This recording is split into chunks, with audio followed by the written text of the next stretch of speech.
guys, back with another video. It took a good while. Last few weeks been quite busy, and then amidst all of that there was like a global pandemic breaking out all over the world. So back to the real important stuff, which is talking about Sonny Rollins. I did a little video on Instagram and Reddit the other day where I, just because there's nothing else to do at the moment, I went back to a Sonny Rollins Solo and tried to transcribe it. I actually did a good bit of that years ago, but I kind of forgot about it. And actually the thing wasn't that I didn't have anything to do. The thing was actually I read an interview someone posted in the New York Times with Sonny Rollins, and there was a lot of very interesting stuff in that interview, but one part in particular was him talking about this recording of Tenor Madness with John Coltrane at the time. I think he, if I quote him correctly, he says like Kamasi Washington, like a contemporary amazing sax player, he said to him that, "Oh, Sonny, on this recording you weren't even really playing like in comparison to what Coltrane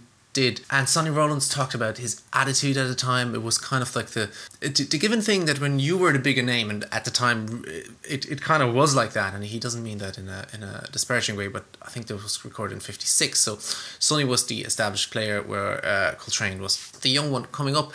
And he kind of didn't want to overplay on his solo. It was kind of this little bit of, and grandmaster sounds weird, but this little bit of sensei attitude. You're the big guy, you don't overstretch yourself. And like he said, like in comparison, Coltrane was really playing and pressing himself, where he kind of kept on the cool.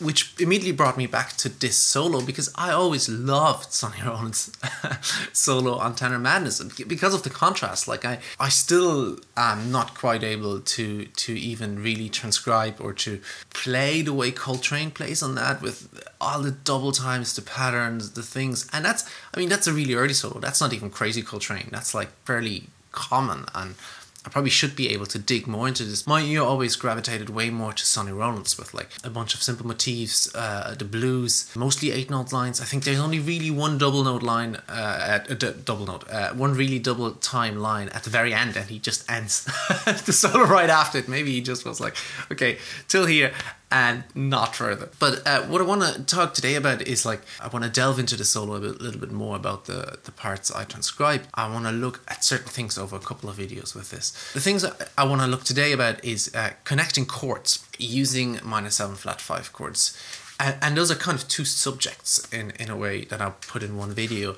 One is really connecting chords, because one thing is when I play jazz, I'm very guilty of that. And it's part, I think, has to do with jazz education and with how my generation learns jazz, but it also has to do with me and kind of not really paying attention and doing the wrong thing. But I think that's a very common thing for guitarists and for everybody who improvises over changes. So what I mean by that is, if we have chord changes, usually any type, well, if you have usually any type of chord changes, I think from chord to chord. So in a blues, if you have like, Tenor Madness is in B flat, if you have a B flat 7, my brain thinks all of the options that work over B flat 7, like the Mixolydian scale, like, or like the blues scale, or like, you know, like sus, all, like, there's a million options you can play over B flat 7, but I think very much about this chord in this moment. And then when it changes to E flat 7, I think all of the E flat 7 options, but I never really think of one kind of idea that connects the one to the other. And that can be the same idea, as we are looking at the example from Sonny Rollins. It doesn't have to be from the same idea, but it's a bit hard to to really describe it in words. But it's like a phrase is probably the best thing. A phrase that kind of sensibly for your ear and for your music where you are at the moment connects one chord to the other. Instead of dealing with chord 1, chord 2, chord 3, finding finding a line that goes through those chords, which I think that's where real good jazz for me comes from, people who are able to do this. And Sonny does this beautiful. I just play you the line just even without anything, and then I show you, I feed in a little clip from the transcription. But what he does is like this little line, it starts on the 3 end, I think, of the, is it actually the 3 end? Like, let me double check. I have it written out here. In case if you're wondering what's up with you, Matt, you have like handwritten stuff here. My Finale license ran out and I'm too broke to buy a new one, so handwritten stuff on now. And yes, it starts on the 3 ends, and 1, 2, 3.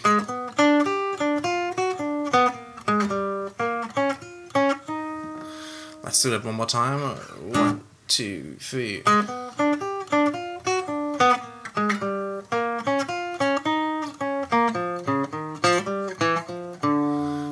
There, I played a little bit more than what's needed, but I have it written here. I'm pointing at the screen. You're not seeing it over there. You're seeing it right here.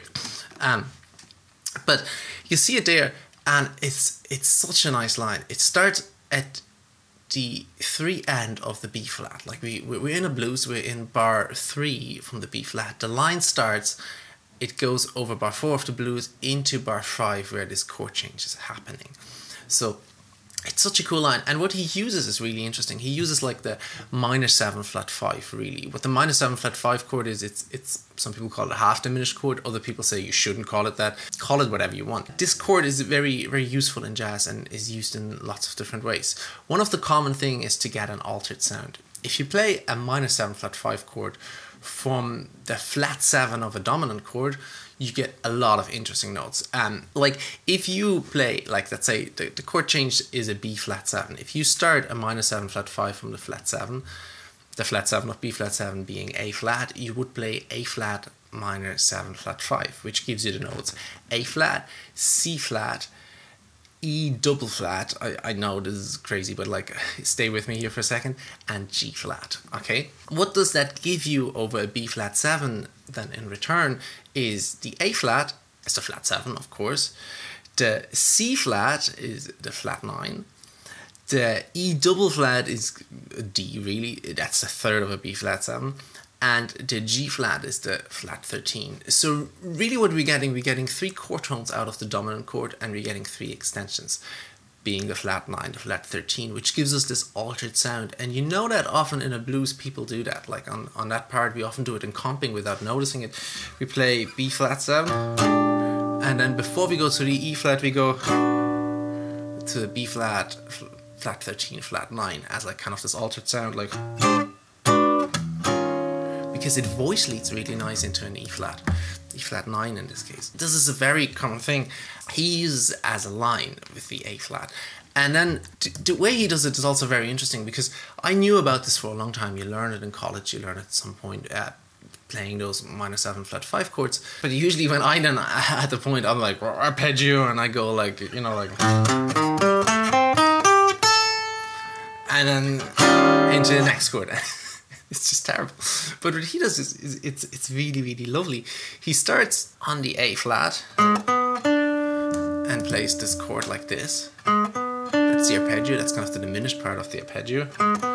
And then in German we call it Umspielung. I forgot the English terms. He kind of goes, a semitone above which what would be the flat 7 of this arpeggio. He goes to a G natural, back to the D, to the F. That's a semitone above the G flat, the flat 7 of this chord, and then he goes there and goes the arpeggio down. So he goes, and in this case he uses the 2 notes chromatically above and below of the flat 7, connects them with the third of the arpeggio. That's like such a nice way of extending the arpeggio from a 4-note arpeggio to 2 more notes to make more sense in an 8-note line. And then the cool thing is where he ends up is he releases the tension on the G natural, which is the third of the E flat 7. So we have nice voice leading there, and there he pretty much does the same thing. He goes like into this little thing, which is, or like rhythmically it's actually, he plays, and that's exactly the same. It's like G, B flat, D flat, F. That's like a G -7 flat 5. That's a -7 flat 5 chord played from the third of the E flat 7, which gives you kind of a dominant with a 9th kind of a sound. You have the F there, you have all the normal chords of the dominant. So you're using the -7 flat 5 in 2 contexts here. One from the flat 7 to get the altered sound over the dominant, and then you use the same idea but use it from the third of the E flat 7. And that's really cool, because you have, for once, you kind of chromatic voice leading there from like the A flat. All the voices go down if you think of the -7 flat 5 chords.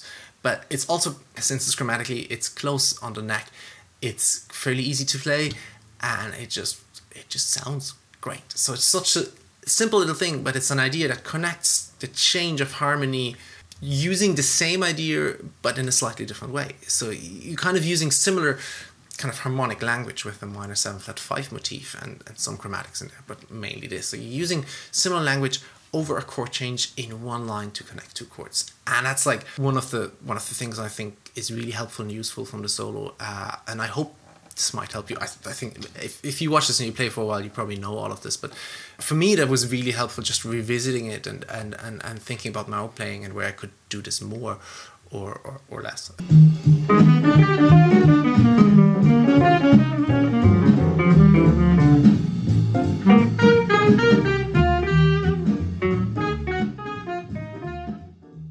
I hope you enjoyed this. I'm going to do more on the solo. I tried to get a video about how he uses blues phrasing in the first chorus, also his way of using like a 2-5-1, and comparing that to when he plays the 2-5-1, when he plays a blues cliche in the first chorus. There's a lot of that in that, but that should be it for today. I hope you enjoyed this video. Thanks so much for tuning in. I hope I'll do more regular in the future. I always say that and then I don't, but now I really should have the time. And I'll stay indoors hopefully and safe, and have a good time. Happy practicing.